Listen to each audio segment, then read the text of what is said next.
Today we discussed about consumer equilibrium. So first we have to know who is consumer. So consumer is one who buy the goods and services for the satisfaction of want. So consumer एक ऐसा person है who buy the goods and services for the satisfaction of want, जो कि goods को purchase करता है और service को avail करता है for the satisfaction of their wants, अपने wants को satisfy करने के लिए. Next utility. Utility refers to the want satisfying power of the commodity. हमारा want satisfying power है कमोडिटी का. इसके हमारे दो अप्रोचेस होते हैं, एक कार्डिनल अप्रोच है, एक ऑर्डिनल अप्रोच है. कार्डिनल अप्रोच में हमारा मार्जिनल यूटिलिटी को एनालाइज करता है और ऑर्डिनल यूटिलिटी में हमारा इंडिफरेंस कर्व को एनालाइज करता है. कार्डिनल यूटिलिटी में हमारा क्वांटिटेटिव टर्म को या न्यूमेरिकल टर्म को लेके चलते हैं और ऑर्डिनल यूटिलिटी में हम रैंकिंग को लेके चलते हैं. जैसे कि हमने अगर एप्पल खाया और बनाना खाया, सो अगर एप्पल से हमें ज्यादा यूटिलिटी हुई, ज्यादा सेटिस्फेक्शन मिला, तो एप्पल को हम फर्स्ट रैंक देंगे एंड द बनाना को सेकंड रैंक देंगे.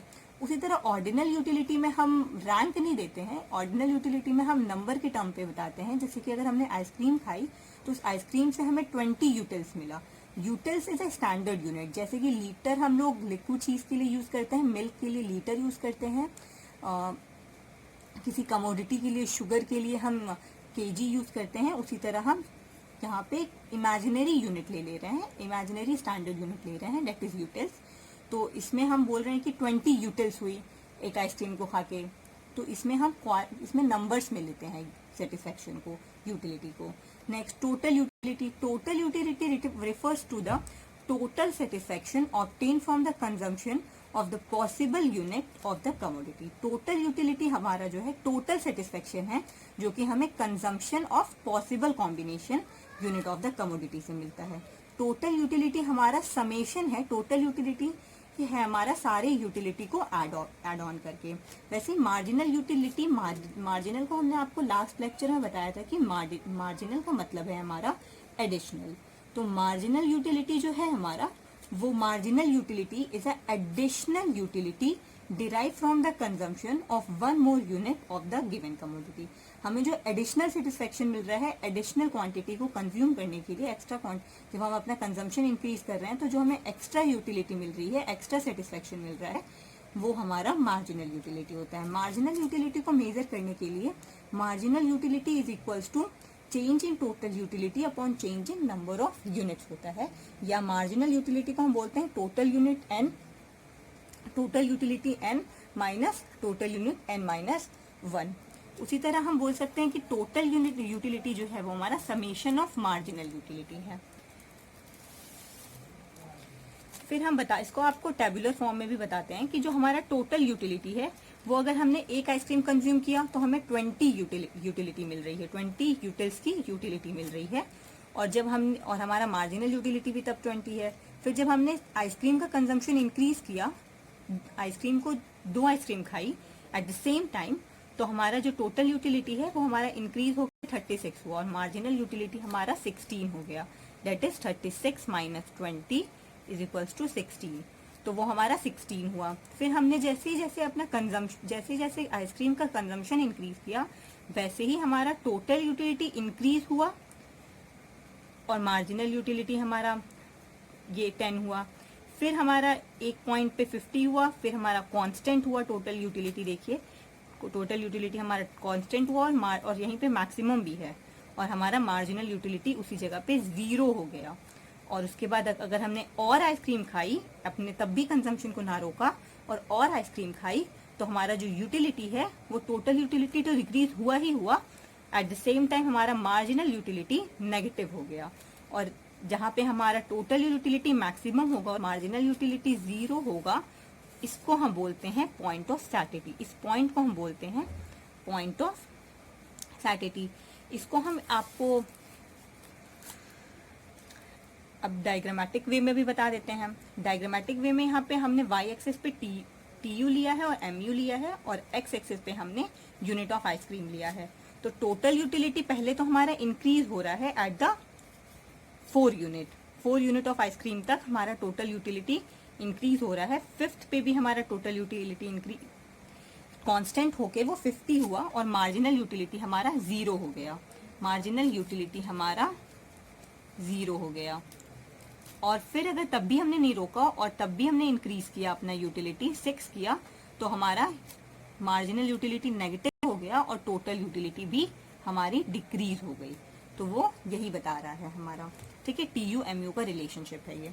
और टीयू एमयू के रिलेशनशिप को हम ऐसे भी बोल सकते हैं कि TU increases at an increase in consumption. TU हमारा इंक्रीज हो रहा है इंक्रीज इन कंजम्पशन में as long as MU is positive. जब तक हमारा एमयू पॉजिटिव है तब तक टीयू इंक्रीज हो रहा है, that is at the point of 4।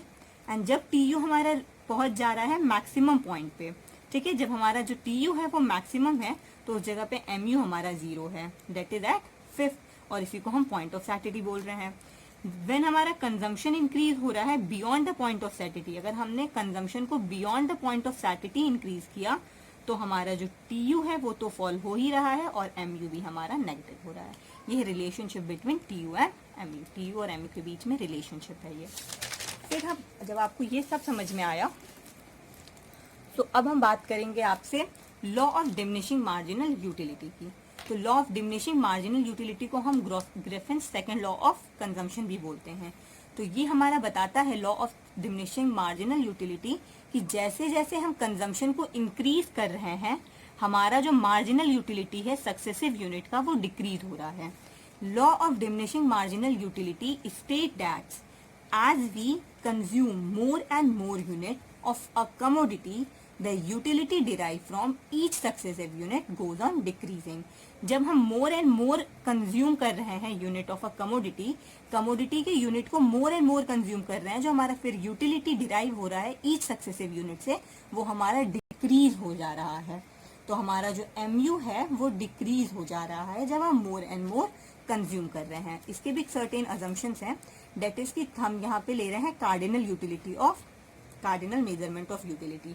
हम यूटिलिटी को न्यूमेरिकल वे में क्वांटिटेटिव टर्म में ले रहे हैं।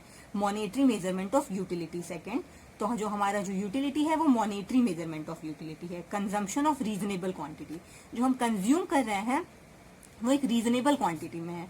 ऐसा नहीं है कि अगर कोई एक थर्स्टी पर्सन है, कोई एक प्यासा इंसान है, उसे पानी चाहिए ऑफकोर्स, तो उसे अगर हम एक ग्लास ऑफ वाटर दे रहे हैं और उसका फिर इंक्रीज करते जा रहे हैं consumption of glass of water, तब तो उसका जो मार्जिनल यूटिलिटी है वो डिक्रीज होगा। लेकिन अगर हम उसको स्पून में दे रहे हैं पानी तो हमारा मार्जिनल यूटिलिटी क्या होगा, इंक्रीज ही होगा ना।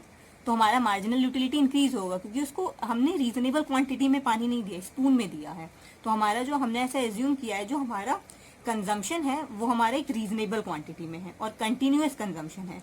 नेक्स्ट है फिर हमारा जो कंजम्पशन है वो कंटिन्यूअस है। ऐसा नहीं है कि पहले मॉर्निंग में उसे हमने आइसक्रीम दिया एंड देन फिर उसको इवनिंग में दिया, फिर दूसरे दिन दिया, तो वो नहीं है। लगातार कंज्यूम जो कंटिन्यूअस कंजम्पशन होना चाहिए और नो चेंज इन क्वालिटी। और जो हम जिस क्वालिटी में हमने पहले दिया है हमारा क्वालिटी भी चेंज नहीं होना चाहिए। हम सेम क्वालिटी में कंजम्पशन को इंक्रीज कर रहे हैं। रैशनल कंज्यूमर, जो हमारा कंज्यूमर है वो रैशनल है, दैट इज कि वो हमेशा यही चाहेगा कि उसको मैक्सिमम सेटिस्फेक्शन हो। इंडिपेंडेंट यूटिलिटी, जो यूटिलिटी मिल रही है कंज्यूमर को वो इंडिपेंडेंट होनी चाहिए। MU of money remains constant, money का जो एमयू है मार्जिनल यूटिलिटी है वो हमेशा कांस्टेंट होना चाहिए। और जो कंज्यूमर का इनकम है वो फिक्स्ड है और जो प्राइस है हमारी कमोडिटी की वो भी कांस्टेंट है, फिक्स्ड है। इसको भी हम डायग्रामेटिक एक्सप्लेनेशन से बताते हैं आपको। उसके लिए हमें पहले टेब्यूलर फॉर्म में भी बताना होगा आपको। तो टेब्यूलर फॉर्म में ये बोल रहा है कि हमने जैसे आइसक्रीम को, ये तो हमने आपको समझा ही दिया है, यहीं पे हमारा पॉइंट ऑफ सैटिटी होता है। तो वही बोला, इस लॉ का यही मतलब है कि जब हम अपना कंजम्पशन इंक्रीज कर रहे हैं तो हमारी यूटिलिटी इंक्रीज हो रही है एट द पॉइंट ऑफ 4। उसके बाद भी अगर हम कंज्यूम कर रहे हैं तो वो हमारा कांस्टेंट है, बट एमयू जो है वो हमारा 0 हो जा रहा है। इसी पॉइंट को हम पॉइंट ऑफ सैटिटी भी बोलते हैं। और तब भी अगर हम नहीं रुक रहे हैं और उसको हम और इंक्रीज कर रहे हैं तो वो हमारा नेगेटिव हो जाएगा। तो एमयू यही बता रहा है कि जो हमारा मार्जिनल यूटिलिटी है वो डिक्रीज हो रहा है। पहले 20 था, 16 हुआ, 10 हुआ, 4, 0 हो गया और फिर नेगेटिव भी होता है, नेगेटिव भी हो जाता है।